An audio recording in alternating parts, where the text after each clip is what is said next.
All right. I promised you a short video lecture, so here we go. We're going to talk about 1930s culture and society in terms of the Great Depression. And so, in terms of society, one thing we need to understand about the Great Depression is that it didn't do a whole lot to change American values, especially in middle class America. Even throughout the Great Depression, as much shame as it caused, as much humiliation, really the persistence of the self-success ethic, the blame nobody but myself, which is kind of interesting. I don't know exactly when that changes in America, but this was a generation of people, and up until this point in America, where success was was basically pinned on what you did and what you didn't do.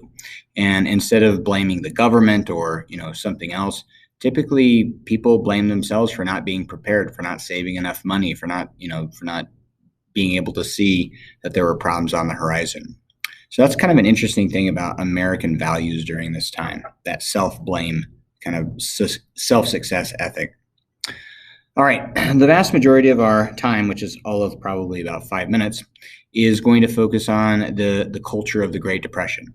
And we start with the importance of the radio. Remember, by this time in the 1930s, almost everybody has a radio, or certainly more than half of Americans have a radio, and even people that did not. Somebody in the neighborhood had one, or every couple of houses, or somebody in the extended family had one. And so the radio really became what streaming is today, or what YouTube or whatever it is. This was how people got mass information. Central to radio programming during this time was what we call escapist programming. And so Amos and Andy, Superman, War of the Worlds, these things where it took your mind off what was going on in the Great Depression. And really that's kind of what we look at today when we watch sports and things like that. When we talk about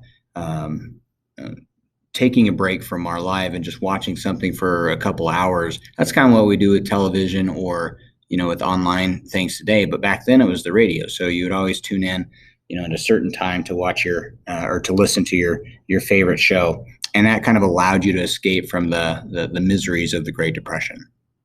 And radio gave a lot of access to not just that kind of thing, but also to what was going on in the news. Certainly FDR used it to communicate his fireside chats on what was going on with the New Deal. And it was just, overall a way to create that popular culture of American society.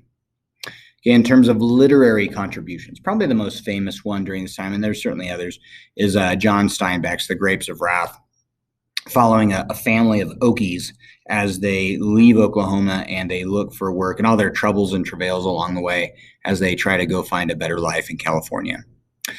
Life magazine was becoming very important and widely distributed as a way to, kind of show the pictures across the country of what was going on. A lot of people read Life.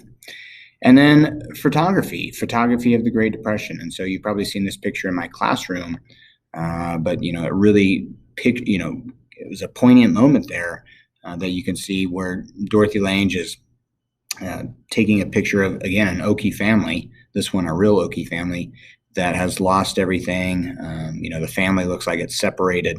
And so some of that, that photography is reflective of the Great Depression. Okay, in terms of movies, really, even through the 1930s, we see the growth of Hollywood. We see that, groups like MGM, they're going to create kind of a stranglehold on the Hollywood kind of, industry, the movie industry. And the people, the very few people that control, there's only probably like 3 or 4 people, and they control the entire movie industry. At this time, there's strict censoring, so nothing controversial. Probably some of it might be controversial today in some way, in terms of, like in Gone with the Wind, how African Americans are treated or something like that.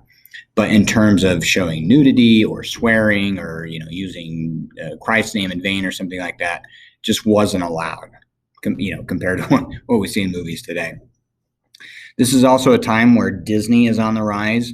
One of my favorites, Steamboat Willie, but also Snow White, A couple of great books that then get made into movies: Gone with the Wind, glamorizing the old antebellum South, and then, of course, The Wizard of Oz. Okay, well, I think that's all that AP would probably hit upon if they were to ask us questions about culture and society of the 1930s. So I hope you enjoyed the shortest lecture probably you'll get of the year. Have a good day and have a good weekend.